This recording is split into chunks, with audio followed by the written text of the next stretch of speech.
O vídeo da vez falaremos sobre a rainha Nzinga Ibande, uma das maiores governantes da história da África. Uma rainha que obrigava os seus amantes a se fantasiarem de mulher.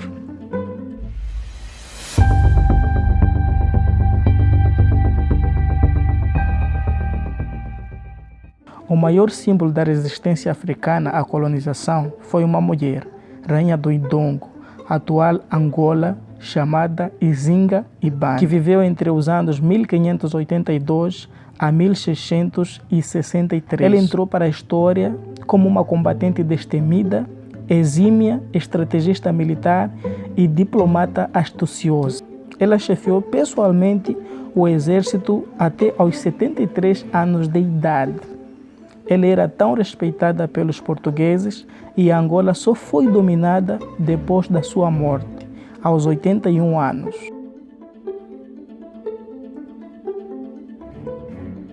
Falar de Nzinga Ibande é falar de um mundo ao mesmo tempo muito distante e muito próximo.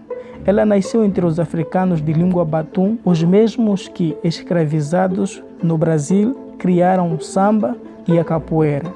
O seu povo está, portanto, na raiz da identidade brasileira. A sociedade que ela pertencia, no entanto, é bem pouco conhecida. Como se a invasão lusitana não bastasse, o reino de Indongo tinha que se defender dos ataques de inimigos mais tradicionais, os Jagas. Um povo de guerreiros saqueadores. E ainda assim, as guerras não eram a única dor de cabeça da heroína Nzinga Ibande. Ela também teve de aturar fortes oposições internas por ela ser mulher e ter como mãe uma escrava mancha grave em sua ficha, já que todo o reino se baseava nas relações de parentesco. Nzinga fora criada pelo pai, o rei Ginga Bande, para ser uma rainha guerreira, mas quando ele morreu em 1617, foi o irmão dela, Kia Ibande, que assumiu o trono. Começou então uma agitada luta pelo poder no governo de Indongo, e uma das primeiras medidas do irmão de Nzinga, o Kia, foi de matar o filho único de Nzinga, o concorrente em potencial para o poder. Ela mesma só virou rainha em 1624, após o assassinato de Kia, o seu irmão, durante uma das piores crises do reino, quando o reino de Indongo rapidamente passou a perder o terreno para os portugueses. É claro que não faltaram mais línguas para insinuar que teria sido Nzinga responsável pela morte do seu irmão. E foi o seu próprio irmão quem abriu as portas para a brilhante carreira diplomática da rainha em meio à crise. Tudo aconteceu que, em meio à crise do reino, Kia, o irmão de Nzinga, precisava de alguém para negociar com os portugueses e resolveu pedir à irmã.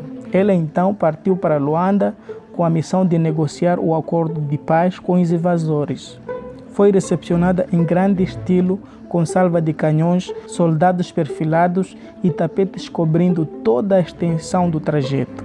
Mas, quando se encontrou com o governador, notou que havia somente uma cadeira no recinto, sobrando para ela algumas almofadas no chão. Nzinga imediatamente ordenou que uma escrava se ajoelhasse e sentou sobre ela, para não se inferiorizar.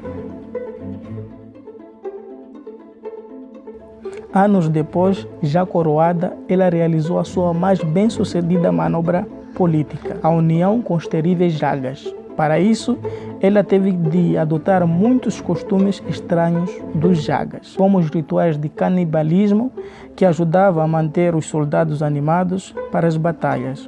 Os Jagas eram especialmente perigosos, combatiam até o último homem e a cobardia era punida com a morte. E diz a lenda que, em certos rituais, Nzinga se vestia de homem e obrigava os seus inúmeros amantes a se fantasiarem de mulher. Sua fama era a mesma de subverter tradições, provavelmente uma forma de reafirmar o próprio poder numa sociedade em que não aceitava uma mulher como soberana. Também não faltam contradições curiosas em sua biografia. Nzinga lutou contra a escravidão do seu povo, mas também vendeu os próprios escravos prisioneiros de guerra para os portugueses. Ela defendeu a religião do seu reino, mas adotou muitos costumes católicos. Abraçou uma cultura diferente só para aproveitar o poderio militar do Jaga. O seu reino tinha tudo para fracassar, mas ela tornou-se uma das maiores governantes da história. E por fim, ela conseguiu manter a independência do seu povo durante todo o seu reinado. E hoje permanece uma figura central na cultura de Angola. No Brasil, apesar de quase desconhecida, a Rainha Nzinga ainda é homenageada em festas populares de origem banto, como a Congada. Pessoal, este foi o vídeo de hoje, onde falamos sobre a história da Rainha Nzinga Ibande, uma das maiores governantes da história da África. Eu espero que você tenha gostado do vídeo e a gente se vê no próximo vídeo.